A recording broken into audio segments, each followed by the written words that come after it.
This particular document that I'm trying to show you, okay, is a copy of the Arizona Revised Statutes that says that if you read it, you'll see that any police officer anytime can use this document to say that after your loved one or your missing child has been gone for more than 5 years, they can declare them dead, which set the stage for them to come over and make a statement that I was alleged the last person to see Alyssa.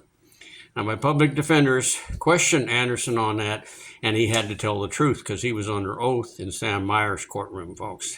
You don't lie in Sam Myers' courtroom, even if you are a Phoenix cop. So, with this particular thing, it says that any parent who has a missing loved one or a child for more than 5 years can actually be charged with murder to a no body and no crime scene if the police officer is willing to lie to a grand jury about the circumstantial evidence. In this case, it was so weak, so obvious, that the judge had to take the bull by the horn, folks, because again, that's very complicated for most of us to understand what really amounts to circumstantial evidence and what amounts to just gossip. But let me move over to this 6-page document. This is a very important one, again, kept out of the trial. The issue that Summershoe and Anderson had been removed from this case. Again, Sarah defended tremendously. I mean, she just stood up and said it was a wrongful thing to do, and the Phoenix Police Department had incompetent investigators because they weren't doing what she had all planned with the Phoenix PD. So, in this document, and I'm going to hold it here long enough for you to see if you want to read the whole thing. What it really reveals is the Phoenix Police Department had set all this up, how much they had lied, how much they had falsified in reference to the search warrant. Now, this document was filed in about 2016, I believe, or 2015, one of the two, while I was still in Pennsylvania, sentenced there by Susan R. Bolton for 7 years, folks. I did a total of 9-something years for that crime that the Phoenix PD created.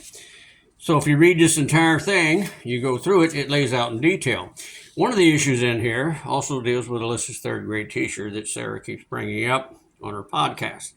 Well, folks, the bottom line of it is that 3rd grade teacher, her husband is a Phoenix police officer. Now, even though even in the recording it shows that she lied originally to the Phoenix Police Department, no action was taken. And all of us know for a fact that Phoenix PD probably prosecutes more than most police departments do if they believe someone has lied to them.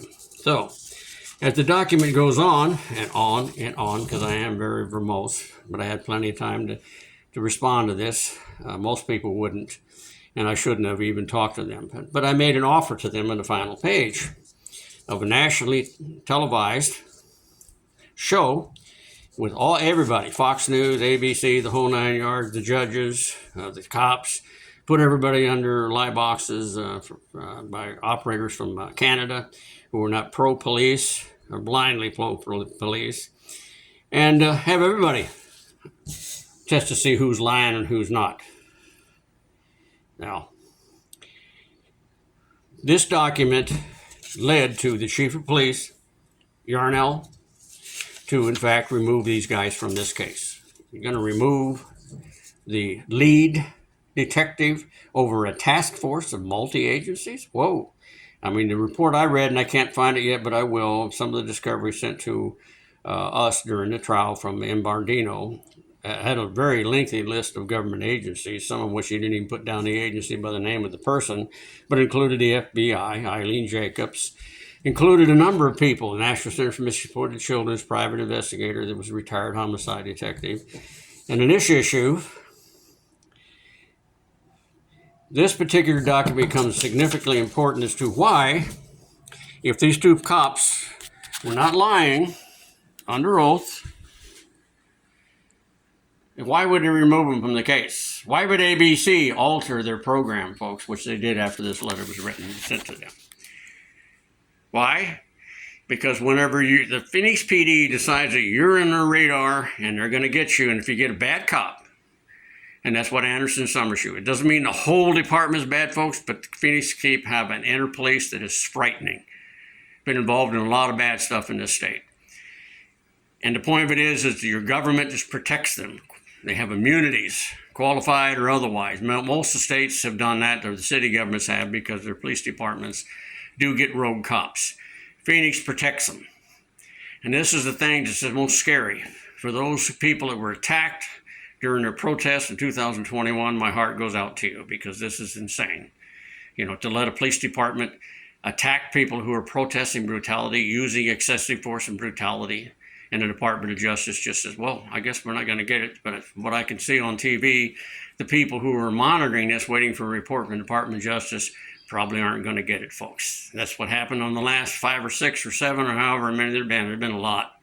I've even gotten movements started and initiated, at least one of those I know for sure, involving the Don Bolles assassination because of the Phoenix PD's corruption of this inner police. But you can't get rid of those people. That's a nationwide problem of getting rid of bad cops. But in here, you're never going to get rid of them, because they're there to do the duty of whoever in the hell controls them. And I don't know who all they are. Bolles apparently must have touched some of those people, because it cost him his life.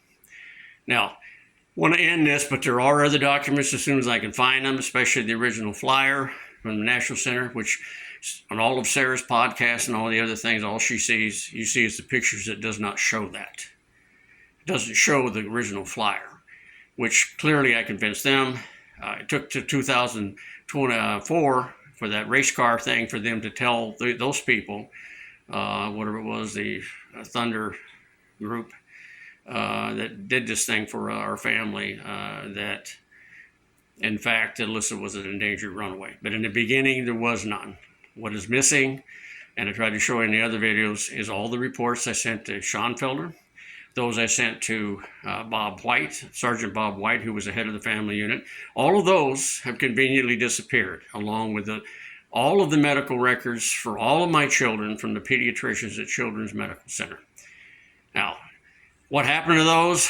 You can't find the ones from Don Bolles' investigation. The Phoenix PD just has a bad habit of losing evidence that would support a defendant to show that they didn't do what they're being accused of. This is the Phoenix PD. Bad cops.